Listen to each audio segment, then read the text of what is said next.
আপনাদেরকে আমরা ভালোবাসবো।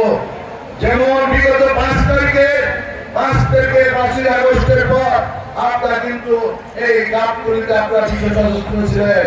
আমাদের ভারপ্রাপ্ত চেয়ারম্যান তারেক ভাইয়ের নির্দেশে আমাদের নেতাকর্মী আপনাদের বাড়িঘর পাহারা দিয়েছে, আপনাদের গরু ছাগল পাহারা দিয়েছে এবং আপনাদেরকে নিরাপত্তা দিয়েছে।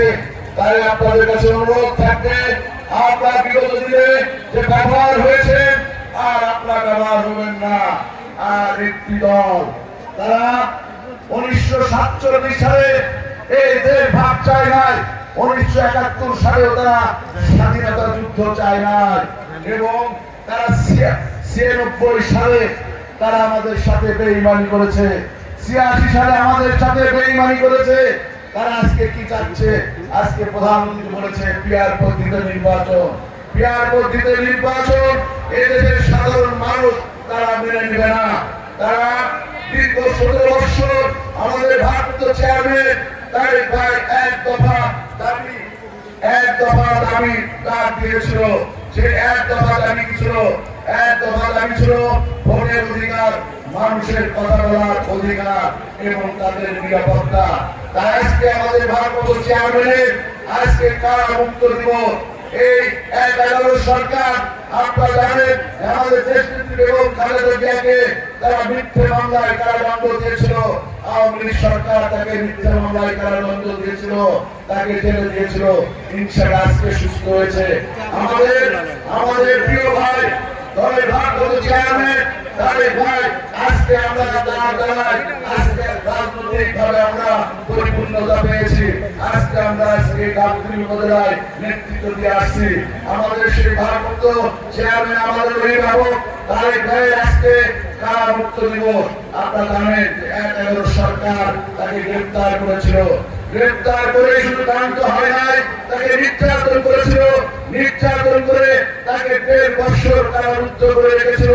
তাই আপনাদের মনে রাখতে হবে যে 11 সরকার আওয়ামী লীগ সরকার কিভাবে আমাদের নেতা নেত্রী কিভাবে তারা হয়রানি করেছে, নির্যাতন করেছে।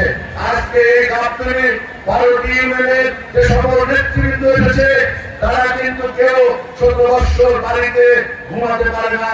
তারা মাঠে ঘাটে আলাদা করে ঘুমিয়েছে। তারা শত মামলা খেয়েছে।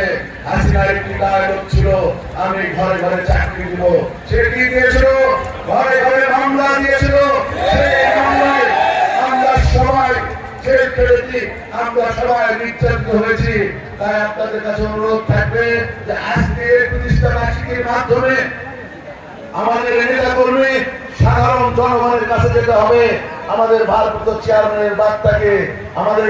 চেয়ারম্যানের বার্তা সাধারণ মানুষকে বুঝাতে হবে, সাধারণ মানুষের কাছে যেতে হবে, সাধারণ মানুষকে ঐক্যবদ্ধ করতে হবে। আমাদের ভারপ্রাপ্ত চেয়ারম্যানের 31 দফা কর্মসূচি, সেই কর্মসূচির মাধ্যমে আমাদের নেতা কর্মী সাধারণ মানুষের কাছে যে ঐক্যবদ্ধ করে আগামী দিনে নির্বাচন যাতে এখান থেকে বিপুল পরিমাণে ইনশাআল্লাহ ভোট আমরা দিতে পারি, এটাই আপনাদের কাছে আশা থাকবে। আর আশা থাকবে আজকে প্রতিষ্ঠা বার্ষিকী যারা সফল করেছে 12টি ইউনিয়নের নেতৃবৃন্দ এবং বিশেষ করে সনাতনী মহিলা ভাই বোনেরা যারা এসেছে, শ্রদ্ধেয় নেতৃবৃন্দ যারা এসেছে, তাদেরকেও আমি আমার থানা বিএনপির পক্ষ থেকে শুভেচ্ছা জানাই। পাশাপাশি আজকে যে প্রধান অতিথি হিসেবে এখানে আসন অলঙ্কৃত করেছে তাকে আমি শুভেচ্ছা জানাই। শুভেচ্ছা জানার মাধ্যমে আজকে আমরা এই জনসভা শেষ হওয়ার পরে আমরা একটি রেলিতে অংশগ্রহণ করব। আপনারা সেই রেলিতে আপনারা অংশগ্রহণ করবেন, এটাই আপনাদের কাছে আমরা অনুরোধ করব। আজকে আমরা যে এই 47তম প্রতিষ্ঠা বার্ষিকী পালন করছি, এই পালনের মাধ্যমে আমরা একটি রেলিকে উৎসবে পরিণত করে আজকে এই জনসভা সমাপ্ত ঘোষণা করছি এবং রেলিতে আপনাদেরকে অংশগ্রহণ করার জন্য অনুরোধ করছি। সবাইকে ধন্যবাদ দিয়ে শহীদ জওহর খালেদা জিন্দাবাদ, আমাদের তারুণ্যের অহংকার তারেক ভাই জিন্দাবাদ এবং আজকে আমি আপনাদের